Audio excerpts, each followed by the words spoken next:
Chapter 3. Tuesday. Second try. "Did you complete your social studies assignment?" asked Aunt Misty when I entered the kitchen the next morning. "I did that yesterday," I replied, raising my eyebrows in surprise. I noticed that Aunt Misty wore the same clothes she wore the day before. Weird. She put down her coffee mug and looked at me curiously. "It's unusual for you to work ahead. I'm glad to see you being responsible." I frowned as I spied a lone banana in the fruit bowl. "What do you mean? It was due yesterday. I never got to turn it in because of the dragon." "What dragon?" "The one all the fuss was about. You picked me up early from school, remember?" Aunt Misty shook her head. "You must have dreamed it. Your assignment is due today. I just checked." I pulled out my tablet and touched the screen. It showed yesterday's date. I yanked open the junk drawer. The pen glared at me. My stomach twisted. I rushed back to my room to check the desk. It was clear. I let out a long breath. Maybe I did dream it. I walked back to the kitchen and reached for my backpack. My paper waved at me from the open pocket. Gingerly, I pulled it free. As I unfolded it and stared at the picture, the stick figure moved. The door of the spaceship opened, and the figure floated up the beam and into the hovering aircraft. The rest of the fleet shrunk into tiny pinpoints and disappeared. Suddenly, I felt scared. I grabbed my things and rushed out of the house before Aunt Misty could question me any further. Did Sammy really get abducted by aliens? My feet pounded on the pavement as I ran toward the school. J.R. greeted me at the door. "What did you decide to do about Sammy?" "If you only knew." "Is Sammy here?" "Not that I've seen. If you hurry, maybe you can sneak into class before that meanie gets here." I shook my head, my words sticking to my tongue, and walked toward the cafeteria. I glanced around nervously, looking for Sammy. My nemesis was absent. I walked through the breakfast line with J.R. and picked up a tray. We found a spot by Peyton and sat down, but I only stabbed holes in the waffles with my fork. "Looks like you lucked out," said Peyton as we left the cafeteria. "Yeah." I tried to look normal, but on the inside I was worried. Maybe I shouldn't have made that drawing. Sammy might not bother me anymore, but I'm not sure I want to be responsible for someone's disappearance. "I heard a fourth grader threw up on the bus this morning. Wouldn't it be great if it was Sammy?" said Peyton hopefully. "Yeah," agreed J.R. "Then we wouldn't be bullied for at least another day." I kept quiet. No one would believe me if I told them what really happened. "Good morning," Mrs. Dixon greeted us with a warm smile when we entered the classroom. "Get settled in, and we'll share our drawings with each other." Most of my classmates sat working on digital assignments while waiting for the final bell. I hung my backpack on the back of my chair and slid into my seat. Two students next to me leaned over a tablet, peering at the screen intently. That was usually a sign they were looking at something they weren't supposed to be looking at. "What is it?" I whispered. "Alien abductions all over the country," answered Taylor, the student nearest to me. What do you mean all over the country?" I grabbed the tablet and stared at the screen. A clip from our local news station was playing, but the closed captioning flashed past too quickly for me to read it. "Hey," said Taylor, snatching the device from my hands. "Look it up on your own tablet." Frantically, I rummaged in my backpack and pulled it out. I clicked on the news app. "Reports of alien abductions and UFO sightings are pouring into the studio," blared my tablet, "with one strange commonality. The missing persons share the same name." I pressed the volume button, but not fast enough. Mrs. Dixon frowned at me. "Put your tablets away, class. It's time to begin." My heart beat like a bass drum, and my throat swelled. UFO means unidentified flying object. My spaceships! Something went wrong. Why is more than one person missing? Peyton was called to the front to share. "I can't share my drawing. Everyone will see the aliens and wonder how I knew. I'll be in trouble again." My hand shot up. "Mrs. Dixon, I don't feel well. I need to go to the nurse." "Oh dear, there has been a bug going around. Let me write you a pass." Mrs. Dixon scribbled a note, and I sped down the hall. When I passed the restroom, I ducked inside and hid in a stall to think. What am I going to do? I wished I could tell someone the truth, but if I did, I'd be blamed for everything. I can't even use the pen to change anything. I left it at home. Another thought popped into my head. It's Aunt Misty's pen.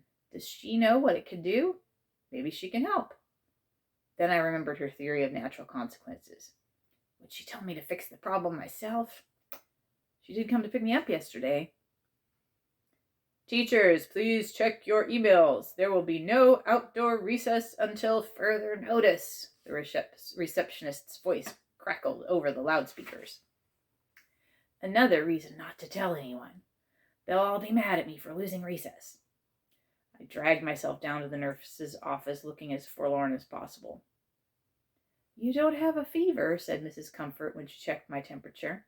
Do you want some crackers?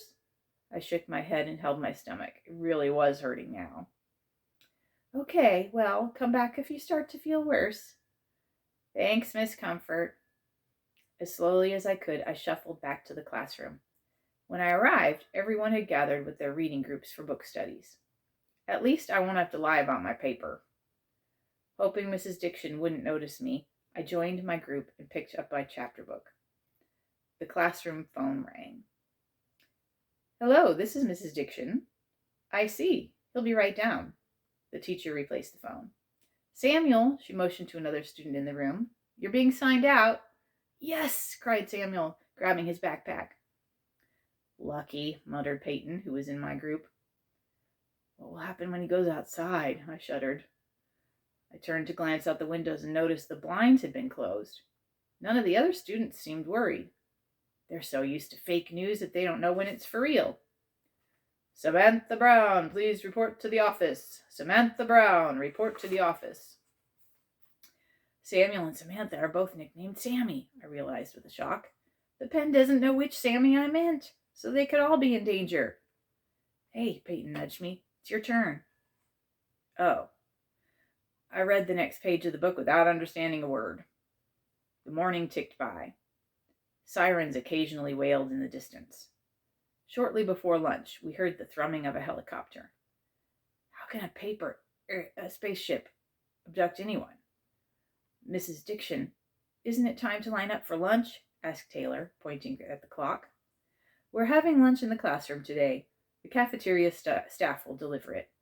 The class cheered. No one liked eating in the noisy cafeteria. Can we have free time after we finish eating? Asked Yasmin. Yes, since there's no recess today.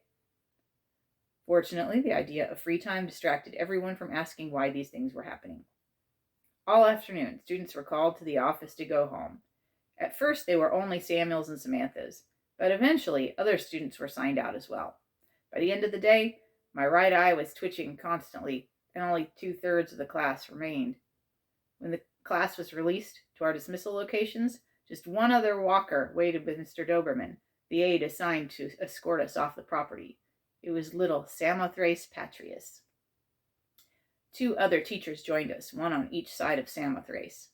They looked familiar, but I didn't know their names. Are you ready? Mr. Doberman asked the other adults. They nodded grimly. There is a district van right outside. Mrs. Patrius will be waiting for it at the house, but we have to make sure he gets inside. I remembered hearing Samothrace talk about his new baby sister. That must be why nobody came to get him. Is the fire truck here? Asked one teacher. Mr. Doberman shook his head. We don't get one. There aren't enough to assign one to each school. The maintenance department attached a hose to the closest hydrant. That's the best they can do. How many spaceships did I draw? I wondered.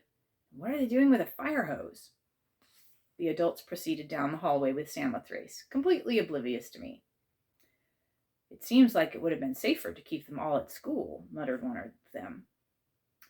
We don't know how long this attack will last or how many there are. The governor has ordered everyone home until it's over. When we reached the front lobby, I saw 2 rows of teachers lining the sidewalk to the driveway where the van hummed. Through the windshield, I noticed the driver gripping the steering wheel with both hands. Several staff members picked up a hose. Hold on, directed Mr. Frist as we held the nozzle. A maintenance worker turned a wrench, and water blasted through the air into the parking lot behind the van. The teachers holding the hose struggled to hang on as the powerful stream pushed them back. A few adults from the line in front of the van ran over to help. Samothrace whimpered. Mr. Doberman knelt next to him. It's going to be okay. Don't worry. We're going to get you home safely. A police officer waited by the door. Go now, he shouted. I pressed my nose against the glass and watched as Mr. Doberman and the other teachers hustled Samothrace between the human walls. There! Miss Comfort pointed at the sky above the van. I craned my neck and spied a small white circle. Mr. Frist fought the fire hose and raised the stream high enough to arc above the van, soaking the surrounding adults. Mr. Doberman picked up Samothrace as if he was a football and ran toward the van, followed by the police officer. The white circle dove toward the walls of adults. A few of them screamed and covered their heads. I recognized the outline of my crude drawing. The air between the spaceship and the van shimmered like a heat wave. A beam of red light fell on Samothrace. Mr. Doberman clung to him as he began to rise toward the ship. Higher! Yelled Mr. Frist, and the stream of water rose, pelting the paper ship with water droplets. The officer grabbed Samothrace's arm before he could slip away from Mr. Doberman, and the three of them dove through the open door of the van. Mr. Mender slammed it behind them as the hose hit the spaceship with full force. It shriveled and splattered to the ground in a sopping mess. I realized my mouth was open, and I'd been holding my breath. Poor kid, he'll be scarred for life. I have to fix this. As the adults converged on the soggy paper UFO, I crashed through the side door of the lobby and sprinted toward home. The front door was unlocked, and I left it standing open as I burst into the kitchen and found the pen. Pulling the dreadful drawing out of my backpack, I stared at the empty sky where the ships had been. What can I do? I thought hard. Clicking the blue ink, I colored the sky solid blue, leaving no room for the UFOs to return. Aunt Misty walked in with a handful of fabric. How was school?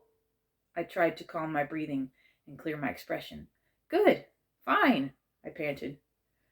Did something happen? She placed a concerned hand on my shoulder.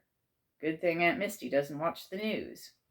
Her only phone was an ancient landline, and she limited her computer use to checking her email and monitoring my digital classroom. The school didn't call or email you? I've been quilting all day and didn't turn on the computer, but no one called. Oh, I went to the nurse because my stomach hurt, but I didn't have a fever, so I went back to class. I'm fine now. I drew a rough house shape around the figure of Sammy. Maybe now everything will go back to normal. Uh-oh, you'd still better rest and make sure you're well enough for tomorrow. Sit down and I'll fix you some toast and ginger ale. Aunt Misty is the best.